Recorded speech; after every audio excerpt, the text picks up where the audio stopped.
Okay. Ngopo kayong lahat. Salamat po.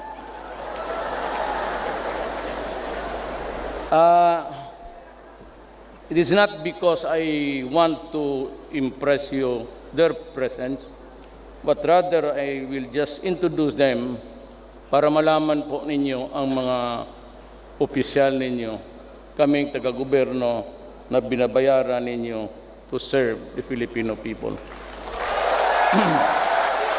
I'd like to, yes, of course, si Jun Yasay. Then we have the Secretary Carlos Dominguez III sa Finance. Then we have Secretary Delfin Lorenzana sa National Defense. He used to be a general in the service of his nation in Mindanao many years ago. Nakakilala kami. Yung mga proponents at nakakatulong sa ating mga kababayan, sila si Secretary Ramon Lopez, yung Go Negosyo. Then we have Secretary Jesus Doresa, who's working very hard. Is the lead part in talking to our brothers and sisters who are sa left, but there's a talk going on between the government and the Communist Party of the Philippines. Si Jesus Doresa is one of the sa panel ng mga sa gobyerno at hopefully, this war on sa ideology, this has been going on for the last 45 years. So I ask the Communist Party, total halos magkapareho tayo ng balahibo. I belong to the left. I'm the first left president ninyo po. Pero hindi po ako komunista. I am not a member of the Communist Party. But I share the same horizons because anak lang po ako. It's not because I am poor, but because I am a son of a migrant doon sa Mindanao, and we started, well, it was a long, hard sacrifice. It was then a frontier town. Then we have Secretary Yasmin Busanlao of the National Commission of Muslim Filipino. At ang tatay ko po ay Cebuano, but on the mother side, ang lolo ko Chinese, ang lola ko Maranao, a Muslim. Then we have Secretary Abul Khair Alonto of the Mindanao Development Authority. Then we have the favorite of yung babae na madaldal. Paborito itas Senator Cayetano. And the next is, ito yung mga abogado ng mga celebrity, mga artista kung naghiwalayan, nagkadimandahan. Dito siya medyo perfect. Attorney Panelo, the presidential advisor.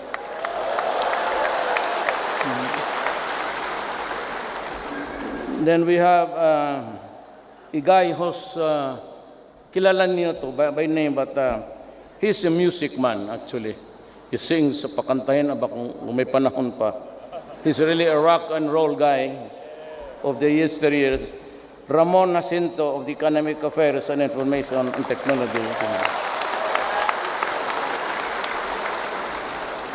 And of course, we have here the beautiful wife of Senator Cayetano, si Ma'am Alarne, the mayor of Taguig City. Si Ma'am talaga gusto niya background lang. Then of course, Mr. Ambassador, thank you for the warm welcome, mga kababayan kong Pilipino. We have a very limited time, that's why I think I'm the only one who's allowed to talk here sa aming entourage. But let me start by just saying marami pong salamat kay Sultan sa Brunei, King for his good friend. Your Majesty, thank you for hosting a lot of Filipinos in your state and for being kind to them. Please accept you and your family and to the people of Brunei our gratitude, and we will not forget that. Maraming salamat po. Sa inyo na naman, maraming salamat na nanalo ako rito. I will tell you something. I am not a member of the national persona. Hindi ako ninyo kilala. Mayor lang po ako ng isang siyudad sa Mindanao. I was an outsider really from the political elite. Hindi ako ililista kasag. Kaya ang problema natin sa Pilipinas. I am not a member of the elite. I cannot be one, and I will never be one. But you know, nung election, from the outside, anywhere, I had a landslide victory. That's the reason why umabot ng 6 million yung lamang ko sa the nearest rival. It's because of what was the message about. Ang problema sa Pilipinas, matagal na tayong, just give you an analogy. Ang Pilipinas to me take off, nakaposisyon, patakbo. But hanggang ngayon, hindi talaga nag-lift. There is no lift to bring it to the air of just even a comfortable life or a peaceful life for everybody. Tumatakbo lang tayo sa runway ng... And ako po'y, I've been the mayor of Davao City for 23 years. Naging congressman ako. I was once upon a time the vice mayor of my daughter, yung nanuntok ng si Inday. She's now back being mayor. But she's hindi masyado sa mobile because she lost 2 of her, yung son ng triplets. It's a very sad for a expectant grandfather. With so much expectations. Inuuna mo na kasi na laruin mo gano'n, then just na sabihin sa'yo there was a... So, well anyway, ang mensahe kasi lang lahat, sinabi ko, hindi ninyo ako kilala. Hindi naman ako sikat. Ayaw ko namang sumikat. At noon pa, during the time of Ramos, they would like to see me in the cabinet, and kay Arroyo, pati kay Estrada, na I've always refused a cabinet position because I just wanted to be, yung simple na buhay na walang yabang, walang, probinsyano eh. But you know what? It's destiny. I mean, I'm not saying that, I'm not belittling the party, my party, PDP. But it was almost a moribund thing. It was not moving except the father, Senator Pimentel, and the son, si Coco, who's now the Senate President. Yun lang ho ang ano. Wala ho akong except Jaime Marcos and Governor Abet of Garcia sa Bataan. Wala ho akong governor. Dalawa lang. Yung isa sa Mindanao, I would not like to mention the name of the province, but only because naging kabahagi ko siya ng buhay ko noon. Wala na ngayon. Hindi mo niyo kilala rin yun. You don't know her, so... But of course, you guys from there, alam ninyo yan. It was an open secret that I was having an affair with her. Pero ngayon wala. Balik tayo doon sa tamang istorya. Pupunta na tayo sa babae. Yan ang mahirap. Sometimes, I'm like that. Pagka just spark ko, mababae, parang akong karabaw na pwede mong hilain ng istorya puro babae. Well, anyway, I won, and I really was trying to figure out why. Why? Wala akong pera, wala naman nagbibigay, and as I have promised you, and you can confirm this with everybody, wala akong tinanggap na pera sa mga malaking negosyante. Sabi ko, wala akong tinanggap dyan sa mga, the usual, gusto ko sabihin, pero nandiyan na yan. Kasi ayaw kong makompromise. So, why? Anyway, ganito yan. Ang Pilipinas, matagal na sanang nasa itaas. It could have been soaring the skies of progress and development. Maybe hindi kasing altitude ng umabot ka doon na almost the edge of the universe. But maka-take off lang sana an administration after administration. A mayor ako, I was a living spectator to what was really unfolding in our lives. Election after election, puro binubula mo. Nagbulahan. Kaya nung nakita ko, nobody was talking about the conflict in Mindanao. Sabi ko, we might really lose a piece of real estate here. Nobody was talking about drugs. And almost all of them, except, how can they talk about righteousness in government? How do you explain a graft-free enterprise? Mahirap kasi yung mga doon, sila mismo siguro, but yung military nila mismo, yung aid, kasama doon sa droga Paano? Saan pupunta ang Pilipino? You must remember that there are 6,000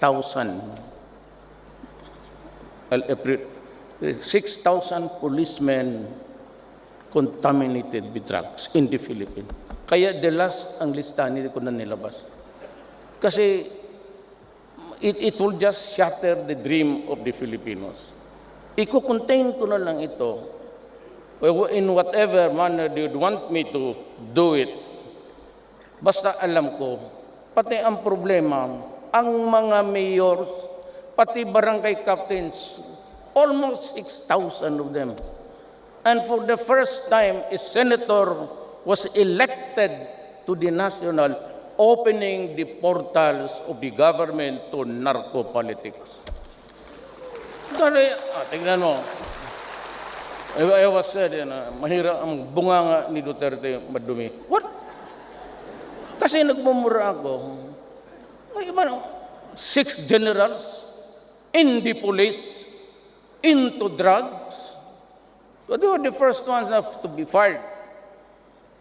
Na itong yung iba, yung malalaki, most of itong mayors, they play ang problema kasi pagka maswerte talaga ako yung pinili.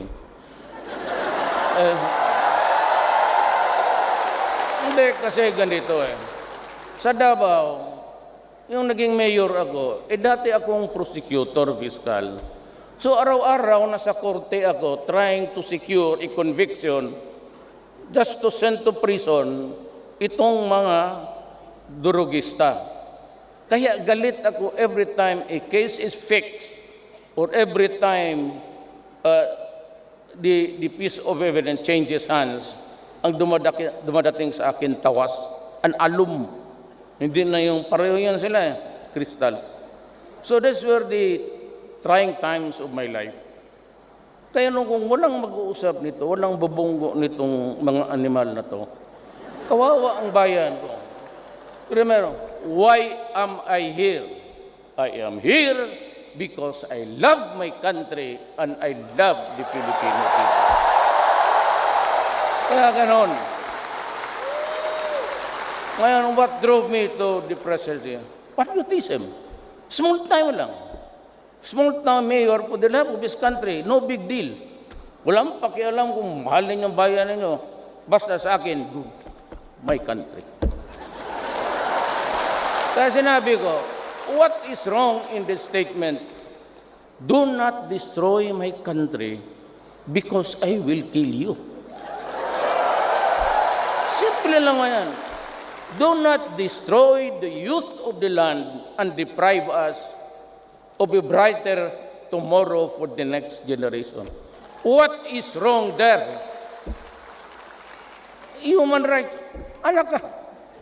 Kaya ako nagmumura kasi napakabobo naman nila.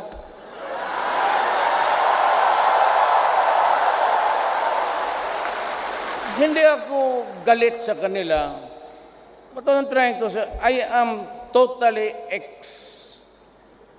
exasperated, that's the word, na hindi nila alam ang batas, that it is not a crime even for a civilian Filipino walking the streets to say, I hate the criminals, I hope they would die, I will kill them if I catch them.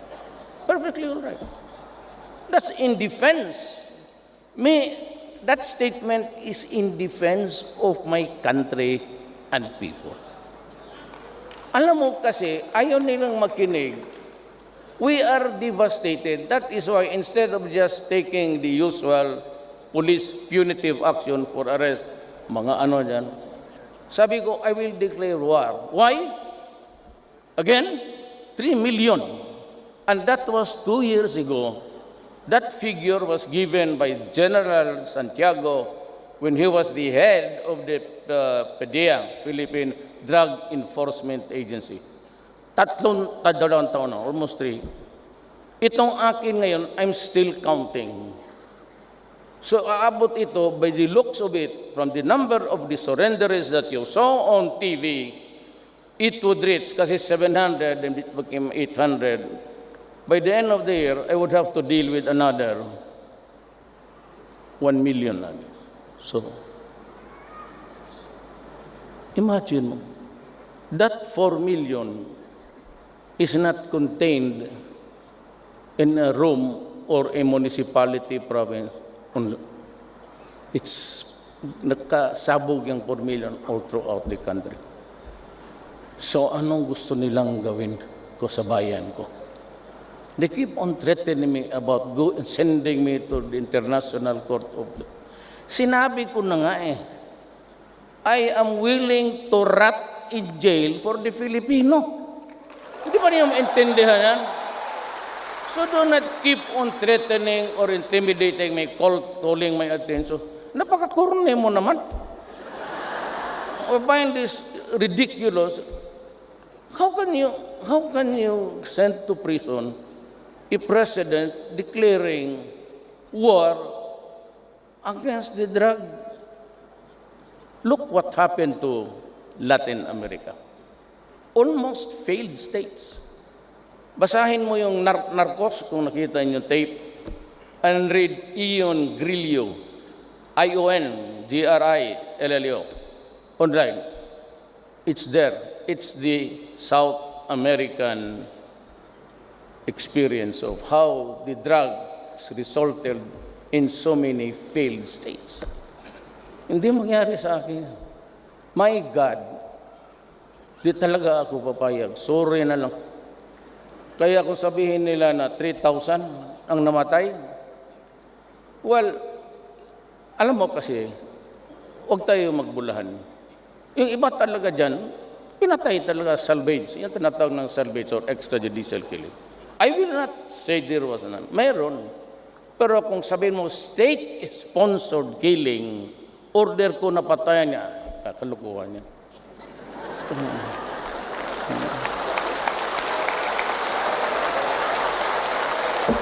Ang nangyari dyan, hinayaan namin, nag-intriga kami, maguli ka dyan, pero hayaan mo lang, sabihin mo ang ano sa kanya, nagsabi, so you had to create the intrigues.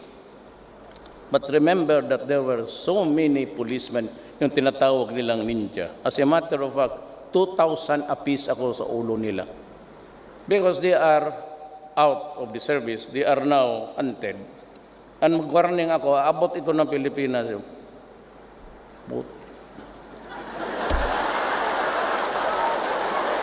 Adre, wag tayo magkasalubong. Pag nagkasulubong tayo, sorry na lang talaga. Totoo. Either patayin mo ako, o ng ina mo, to. Hindi ko mapigil ng galit ko. Hindi naman si Duterte, hindi statesman, that my countrymen would like to get rid of the problems. No such thing. Wala ho ako. Ang pagkaalam ko, all that I know is that I ran for president and I won. I never applied to be a statesman. Hindi ko kaya yung prim and proper. Hindi ko kaya magbarong kita maong na tayo. Barong, kate.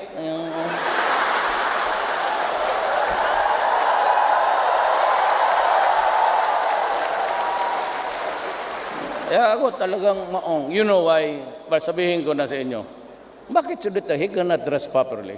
Well, if you are looking for a sartorial elegance, all you have to do is look at Atty. Panelo. Tingnan mo sapatos. Pati yung langaw, may slide sa kasyahin ng sapatos niya.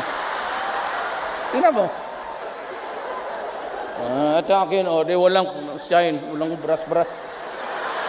Tissue lang yan sa banyo. Okay na. Never.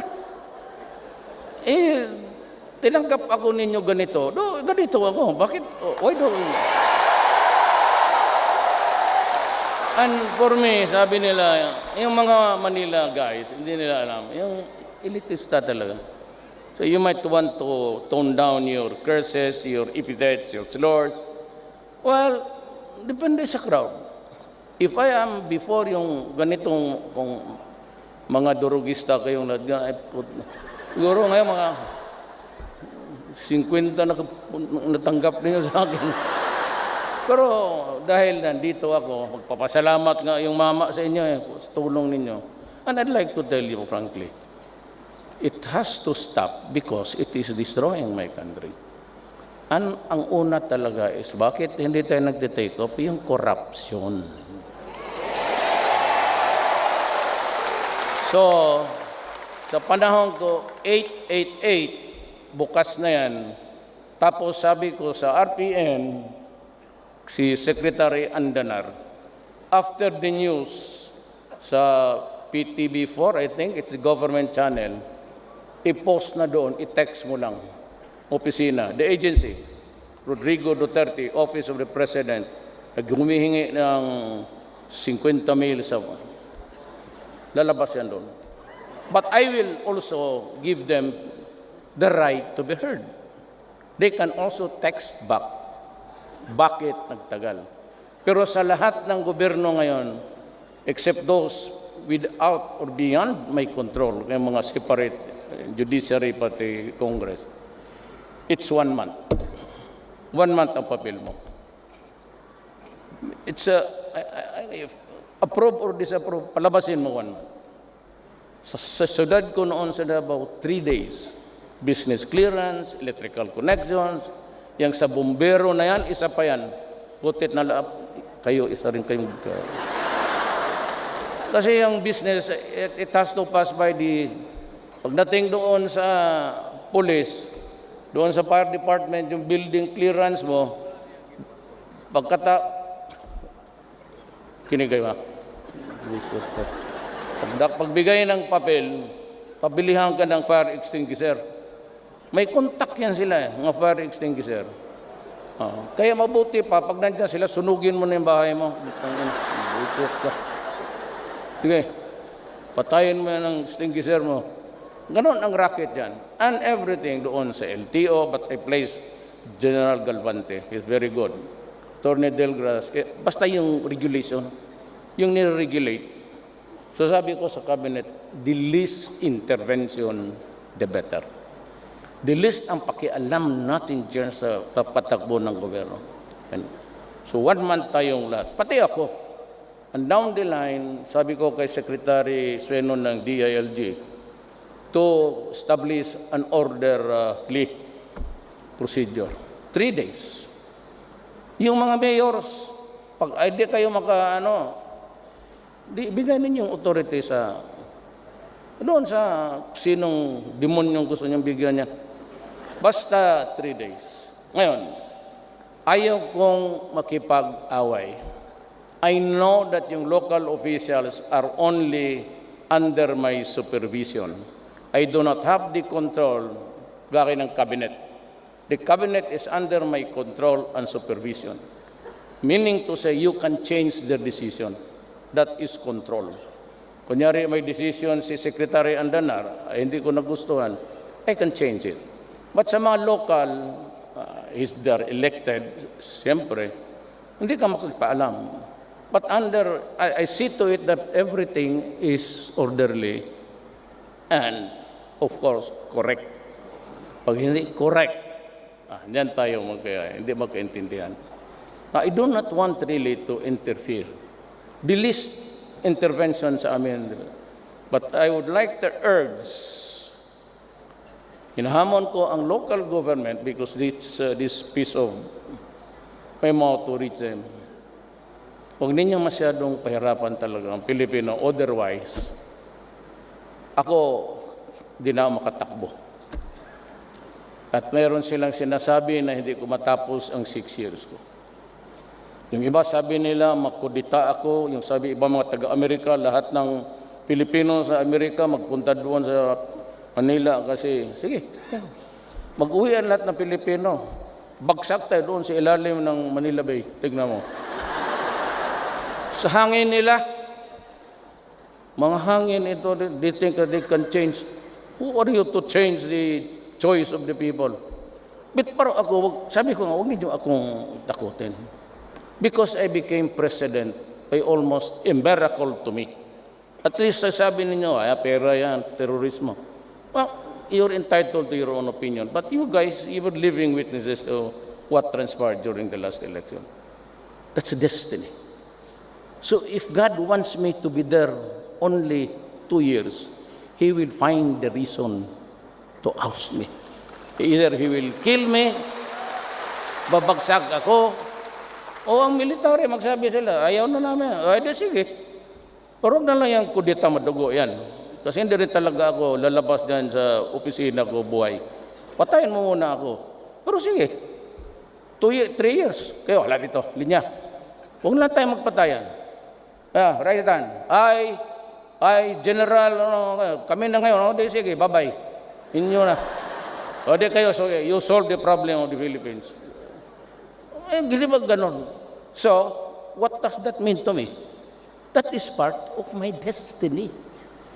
Huwag ninyo akong takutin kasi para sa akin, bigay ng Diyos. Yan ang buhay ko, pati yung trabaho.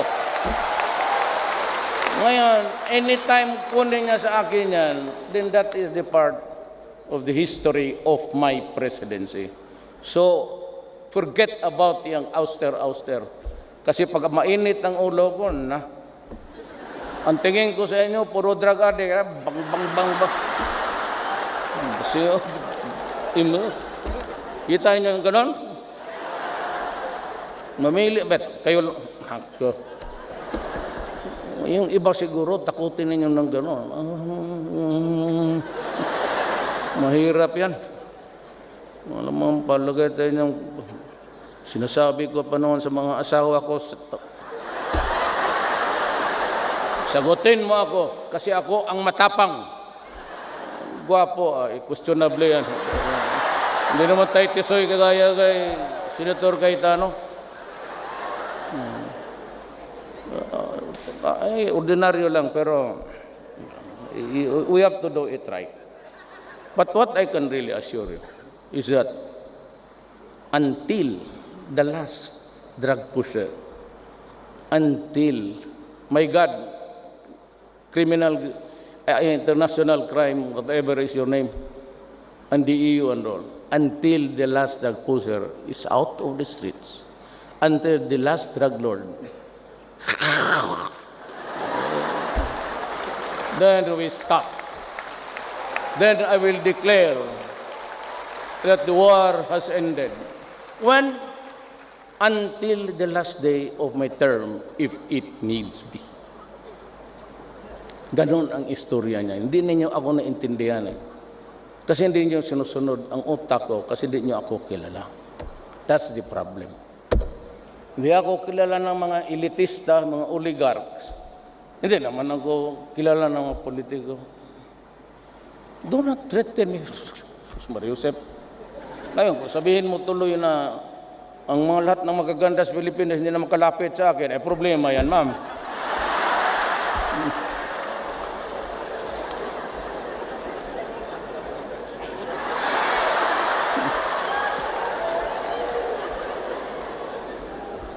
So, gaganda ang buhay natin. In the fullness of God's time, gaganda ang by the grace of Allah. Assalamualaikum, aking mga kapatid. Gaganda yan, sigurado ako. I give you my word. I give you my honor. Talagang malinis itong gobyerno to. And crime has to stop so that it will not bug the Filipino people of their kung paano natin pagandahin ang bayan. I'm 71. I do not even expect I could complete the whole that's too far away. Tatlong buwan lang tayo, bakbaka na eh.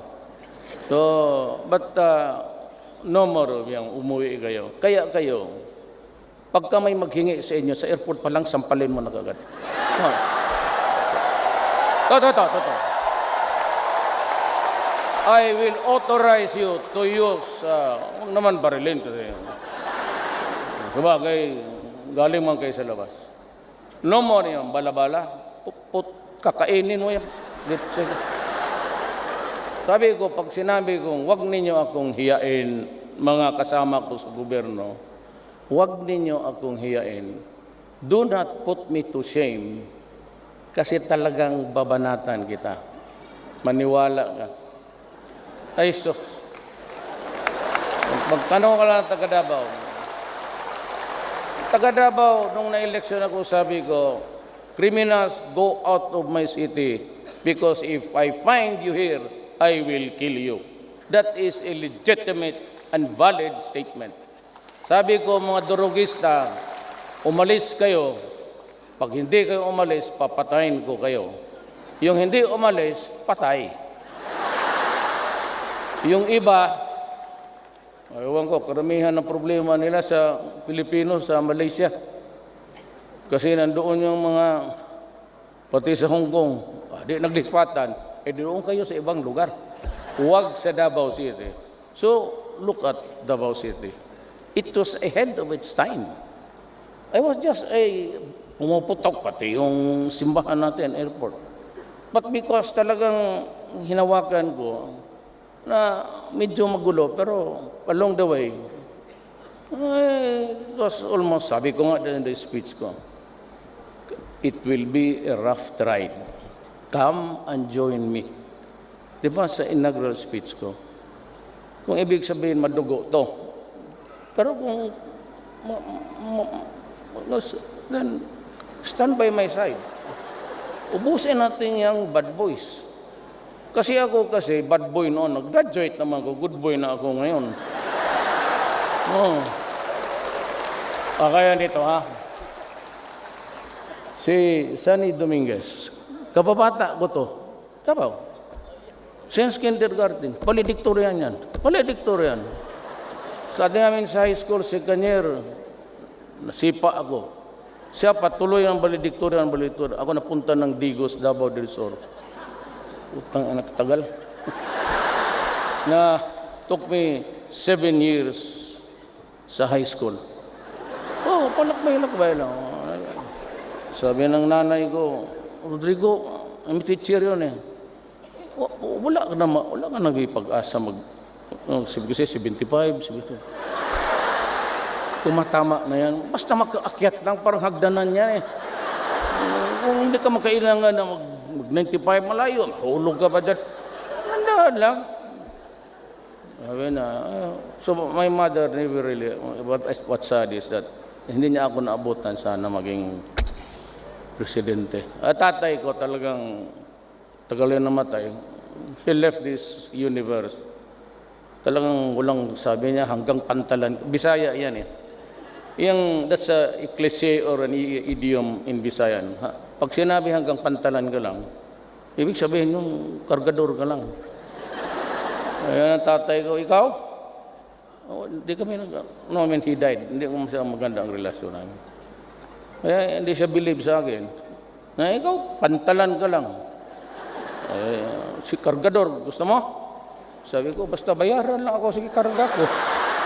Okay naman yan. Kaya 75. Sino pa? Yasay. Karumate ko man to. Karumate kami sa law school. UP siya, Padre Paura, San Beda ako. Bright. Doresa. Doon ako napunta sa high school na nandoon si Doresa. Naabutan ko siya. Nauna pa siya graduate sa akin. Anak niya. High school. Ano ba to? Totoo.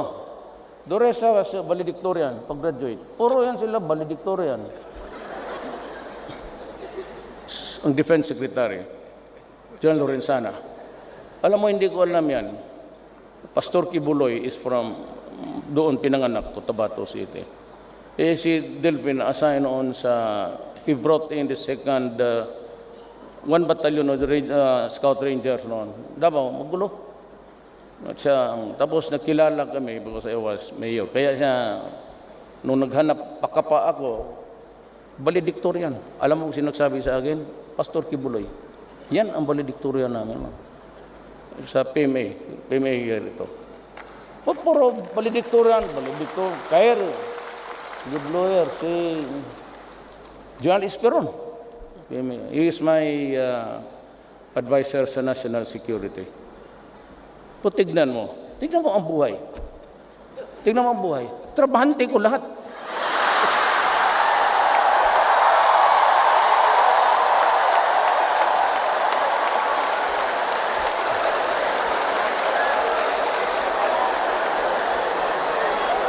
Diba? So what's there's no secret actually. All you have to do, baski naka-ano ka, you have to have values in life. Baski ako ganito lang, sabi na pumapatay, yan ang gusto mo eh. Sinabi ko na sa inyo, hinto. Ginusto mo yan. You have the free choice. Kaya itong mga extradition, walang. I look beyond that. Hindi ako nagsasabi na patayin mo yan si ating ambassador. Sinabi ko lang, magtrabaho kayo and give me a clean environment. Yan ang order ko kay Bato, yung PNP chief. Ito naman, kasing yabang ko.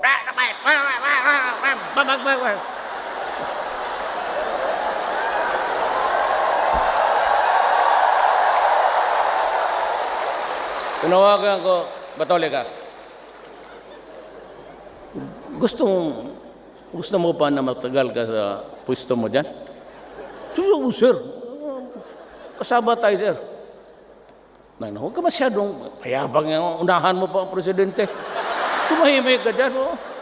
Huwag mo kunin yung estilo, hindi mo papanahon. Sige, pagkatapos mo tumakbo ka ng back-upan kita. Mananalo yan. Ganun-ganun lang yung uli. Pero by that time, kung you have to create the problem to react to it, because if there is no problem, nothing to react to, so wala ka. That's the reason why. You have to have a problem, and you are the problem solver, but you have to create the problem.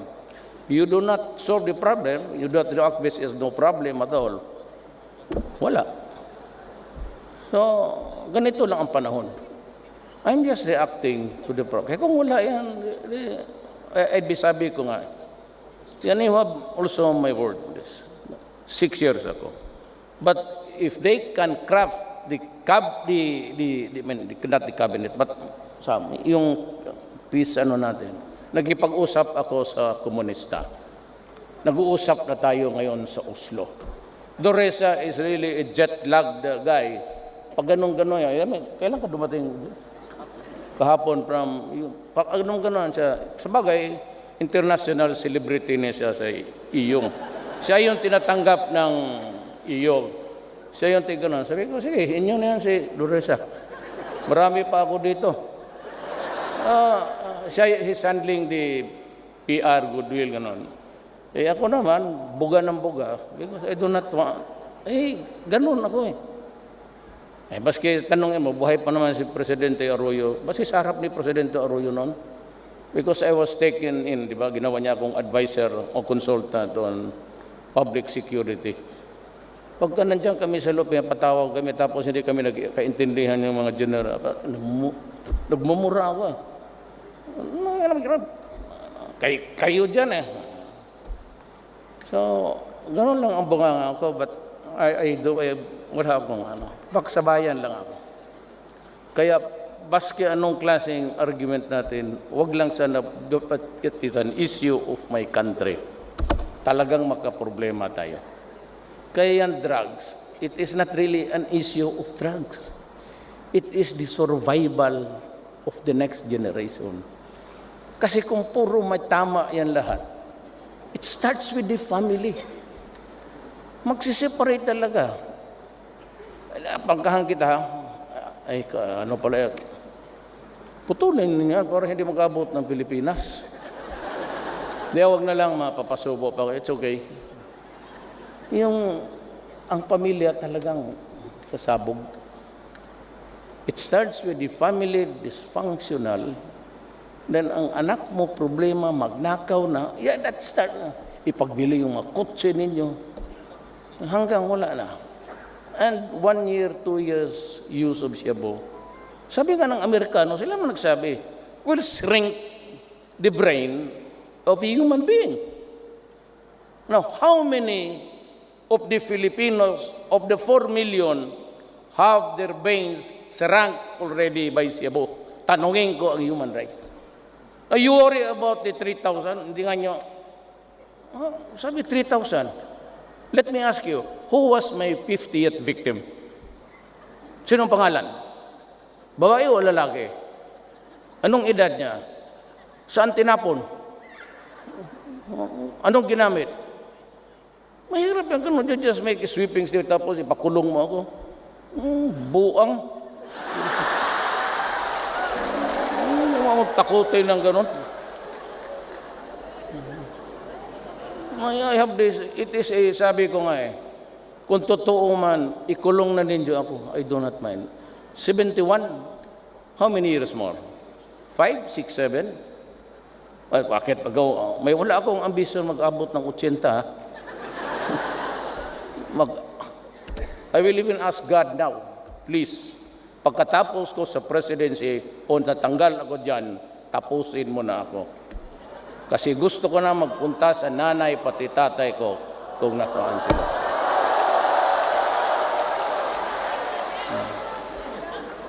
Ganoon lang yan. Wala akong ambisyon dyan.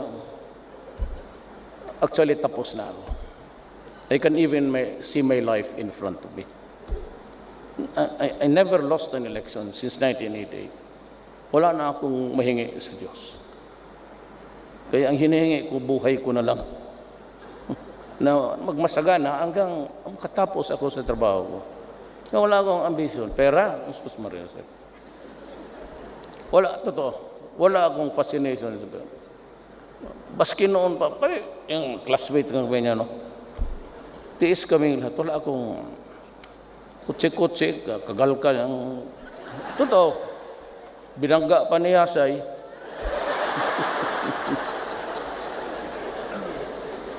Karumate kami, Yasay pati ako. Kaharap namin si Dulay, yung BIR, pati Bebot Belio. Mga puro Ilocano yan, kami dito. Kaya, komportable kami. Dormitorio. So I can manage well with every crowd sa Pilipinas. Dulay na yan, he's very honest. Baski nung taga-YMCA pa kami, sa dormitorio, minsan Holy Week. So, may PX doon, nakawan. So, ninakaw namin yung mga sigarilyo na maganda. So, pagdating ng pulis, pag-report, nung hanap, ang pulis nga tanong, meron, wala. Bakit nga siya? Bakit yung lahat ng sigarilyo, yung pagtapon sigarilyo, itapon, marami dyan yung mga Winston, yung imported. Eh, siyempre nako, siyempre ko. Aywan namin kung sino ang nagnakaw. Pero Dulay, ayaw talaga yan. Wala yan. Bebot, Bilyo. So, lahat kami nagtatrabaho. Do not place any premium sa aming posisyon. Wala yan, Presidente. I have to, ang kaya tawag lang niya sa akin, Mayor, because I have asked everybody, I'm not comfortable with President. And so, Mayor, okay lang. Tawag niya ako, Mayor. Totoo. Do not call me President. I don't like it. Mayor, mas, kasi hindi nga ako. Sabihin ninyo, yung Duterte ninyo, hindi pang Presidente yan. Okay. I'm not. The issue is not really whether you like me or not as your president. The issue is ang corruption, criminality, drugs. Matapos ko lang yung tatlo na yan, maganda na ang bayan ko. Aangat na yan. Kaya bigyan mo ninyo ako. There are so many issues now about my going to China, about my relation with the U.S. I am not picking a quarrel with anybody. I just wanted to be friends with all. Then America maybe will understand it, but it takes time for them to, understand geopolitics, where I find myself now in the matters of the issues global, in sa business. Then they want to put up another bank. Then you have this another body. At ang trayo hindi membro kasi pobre lang. Kalkulukuhan to sabi. Tapos sa EU, they want you to, alam mo, ewan ko, pinirmahan ba tayo sa protocol? Sa gas emission? Hindi ako pipirma niya, yawa na yun. Huwag mo akong limitan kasi ratio and proportion ganon. Hindi ka pwedeng magtaas. Because ang climate change, kung bababa, ganun rin. Anak na, because the industrial nations of the world, you spewed up a lot of poison and gas all throughout this 100 years. Starting with your conquest sa Middle East. You took advantage of the fat of the land, including the Philippines noon, 50 years, and 400 years we suffered imperialism. Tapos ngayon, ganunin ninyo kami. Kayong umabot na, all along, you poison the entire planet. And yet, hindi na kami makataas. So, how can now I set up itong mga industrial zones? Kung limitahan mo ako,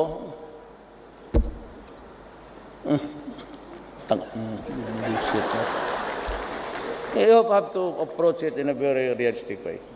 It could not be a binding treaty if it does not work to the best interest of my country. Kayo yang dyan, ilan mo na ating factors? When did we ever improve? Almost stagnant nga tayo. So we have to push talagang, and the only way to do it is really push forward. The only forward move that we can make is mag-umpisa sa gobyerno ninyo. Mag-umpisa talaga. Huwag kayo, sabi ko sa airport, una pa lang gustong humingi, sabi ni Duterte, sampaling ka raw. Tapos sampaling, tawagan mo ako. Totoo. Pakita ko sa inyo paano magsipa ng tao sa publiko. Ay ako, gano'n. Talagang sisipa ako ng tao. Sabi nila, Duterte, hindi na manalo yan kasi nanampal. Kung ayaw, gusto ng Diyos, di wala na. O pagkatapos ng gusto ng Diyos. Kaya huwag ninyo akong sisihin. Kung gusto ninyo, may galit kayo, gusto ninyong sigawan ninyo ang Diyos. Kasi ang Diyos naglagay sa akin dito. Okay? So, we all believe in God. Ako naman is, well, ako, ang pamilya ko, even my son married a Maranao, mother, pati Tausug ang tatay niya. So it kind of mix in my, mga apo ko, half of the line there is, are all Moro. It's either Tausug or Maranao. Ako, well, but I believe in God. So God says that in the fullness of God's time, what He prophesied for this nation, the Philippines, will be realized. So with that promise of God, hindi yan akin. Ako, utusan niya ako. I will work to what strictly in accordance with what God wanted me. Kasi nga ang pagka-presidente ko, almost destiny. It's a miracle to me.